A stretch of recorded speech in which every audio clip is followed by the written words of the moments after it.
So this video is explaining phototropism and geotropism. A tropism is just directed movement of an organ or organism in response to external stimuli. So in essence, a tropism is basically directed growth in response to a stimulus. Positive tropisms are the growth responses in which a plant will grow towards a specific environmental stimulus, and a negative tropism is one in which a plant's growth movement is away from a directional stimulus. Now there are different examples of tropisms, including phototropism, which is the response to light, geotropism, which is the response to gravity, and thigmotropism, the response to touch. Now, tropism is very important as it increases the chances of survival in plants. So plants aren't able to move to different locations, but they are able to change how they grow in response to the environment. So in phototropism, plants will bend towards the light, where the light is the stimulus. And to obtain more light for photosynthesis, leaves and stems will grow towards it.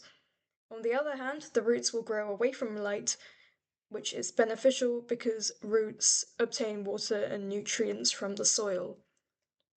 Now, the physical basis of tropism is as follows. It's controlled by growth factors, auxins, which are found throughout the plant kingdom, and the most common form of auxin IAA was first isolated from human urine and produced mainly in the growing root and shoot tips, also known as the apical meristem.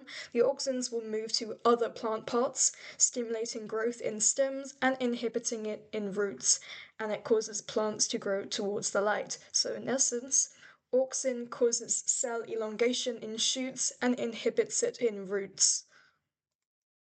And here's a diagram I drew which should explain how auxin causes plants to curve towards the light. So as you can see on the left, when the sun is directly overhead, there is an even distribution of auxin, but when the light comes from one side, the auxins will redistribute. They will move to the shaded side, causing cell elongation on the shaded side, so the plant will end up curving towards the light source. Now it's the exact opposite in the roots. The roots will show negative phototropism, so in the roots, auxin will accumulate on the shaded side and inhibit cell elongation, whereas in the stem, it will cause cell elongation. Now, the auxin from a plant's apical bud will move down the stem and inhibit the growth of lateral buds, and this phenomenon is known as apical dominance. This promotes vertical growth because it prioritizes the apical bud's access to light, and it suppresses side branching. So in decapitation, when the tip of the stem is removed, the source of auxin is removed. Whereas in the growth of lateral buds, when we remove the auxin source, the inhibition is gone. So the lateral buds will be able to develop, and the previously dormant lateral buds will begin to grow, producing branches and leading to a bushier plant overall. Now, phototropism basically leads to all this bending essentially. So we start with a stimulus, the light, which creates a higher concentration of auxin on the shaded side, leading to differential growth and then bending towards the light. Now, in geotropism, this diagram basically sums up what it's like. The roots are positively geotropic, and the shoots are negatively geotropic.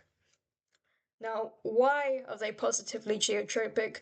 Well, it's to do with the specialized organelle known as amyloplasts, which are present in the root cap cells, and they store starch. Now, because starch is quite dense, the amyloplasts will settle to the lowest side of the roots due to gravity, and the uneven distribution of amyloplasts triggers the redistribution of auxin. Now, the higher auxin concentration on the lower side of the root inhibits cell elongation there, while the upper side will continue to grow. So as a result, the root will bend downwards, showing positive geotropism. So in shoots, the amyloplasts settle to the lower side of cells, which triggers the redistribution of auxin. But in roots, the higher auxin concentration on the lower side will stimulate cell elongation. So as a result, cells on the lower side will grow faster than those on the upper side, and this is how the negative geotropism works. So in summary, in roots, where we have a high auxin on the lower side, this inhibits elongation and the root will end up bending downwards. And in shoots, there's a high auxin on the lower side, which stimulates elongation, and the shoot will bend upwards. As shown in that diagram a couple slides ago, like this one, where the roots are positively geotropic and the shoots are negatively geotropic. Now, there were a lot of experiments that were conducted throughout the 19th and 20th century using something known as a coleoptile, which is just the sheath covering the young shoots of grass plants, to study phototropism. Now, the first one was Darwin's experiment in 1880, where he found that grass coleoptiles enclosing the primary leaf were phototropic when irradiated with unilateral light. This is just a very fancy way of saying the light came from one source in one direction. So when the tips, which is where the auxin was produced, were removed, the coleoptiles were no longer phototropic. Now this is best described with a diagram like this. So in his original book, he wrote that there was some influence being transmitted from the upper part to the lower part, which causes the latter to bend, and later this influence was discovered to be auxin. Now in this diagram, you can see that the control coleoptile did not have any treatment, it didn't have its tip removed, didn't have any covering, it was just a singular coleoptile.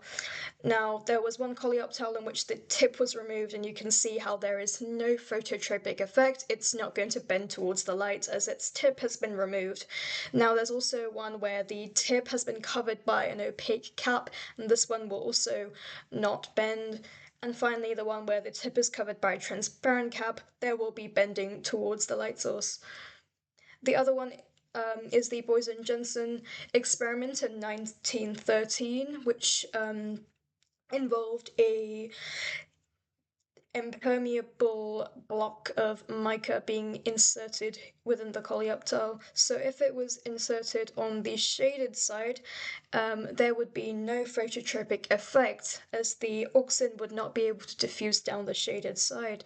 Now, however, if this mica was inserted on the light side, phototropism would indeed happen, and it would curve towards the light.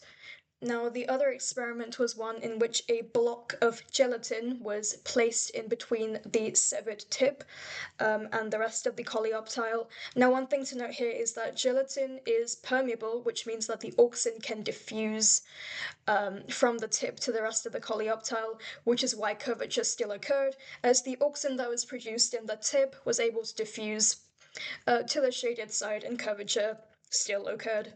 Now, the other experiment done was by Wendt in 1926, where he cut off the tips of the coleoptiles and placed them on agar blocks in the dark. And the agar absorbed a growth chemical from the tips, which we later found out was auxin. When an agar block was placed in the middle of a tipless coleoptile, it just grew straight, but when it was placed on one side, the coleoptile would curve as if it were growing towards the light. And this was the experiment that showed that it was a chemical that was being produced in the tip and not the light itself that was causing the bending. Now, when he used just plain agar without a coleoptile, there was no growth, and this was the control in this experiment, which proved that the effect was indeed due to the chemical and not due to the agar. And that's about it for experiments. Hopefully this video has explained something about phototropism and geotropism, as well as the experiments that were conducted to study phototropism and auxin. Thank you for watching.